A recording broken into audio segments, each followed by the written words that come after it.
Alright, so this is the prologue from Archangel Storm, which is out in Germany sort of April next year. The prologue is titled Hush. Okay. Jason didn't know how long he'd been hiding in the dark place in the ground where his mother had put him, telling him to hush. He'd waited so long, hadn't even crawled out when his stomach hurt with hunger. But she hadn't returned, as she'd promised, and his wings were cramped and hurting from the small space, his face wet with tears. She knew he hated the dark.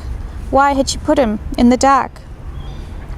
The sticky dampness that had dripped through the floorboards above, it covered him, the taste of it thick and ripe in the air. The smell made him nauseous, and he knew he couldn't stay here any longer, even if his mother was disappointed by his disobedience. Stretching his stiff limbs as far as he was able in the confined space, his wings still crumpled, he pushed up on the top trapdoor, but it wouldn't budge. He didn't cry out, had learned to never ever cry out. "You mustn't make a sound, Jason. Promise me."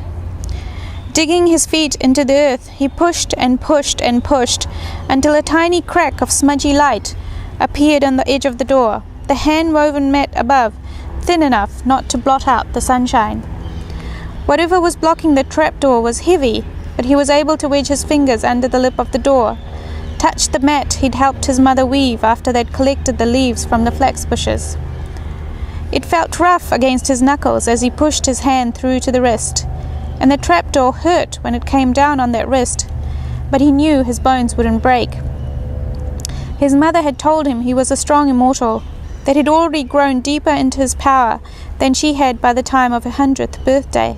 So strong, my baby boy, the best of both of us. He didn't know how long it took to wedge his other hand under the lip of the trapdoor, to twist his body around in the hole, the skin rubbing off his wrists, until he was holding the edge and pushing it up. He just knew he didn't stop until he'd shoved hard enough to slide off the blockage, the mat sliding away with it. The door came open with a dull thud, as if it had landed on something soft. Chest heaving and arms sore, he had to wait to attempt to climb out, and even then his hand slipped, slick with the blood from his torn-up wrists. Rubbing them on his pants, he gripped the edge again, and sunlight from the sky window hit his hands. He froze, remembering the dark and viscous liquid that had dripped onto him while he was trapped in the hole.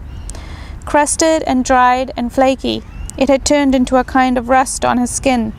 Just rust, he tried to think, just rust, but he could no longer fool himself as he had in the dark.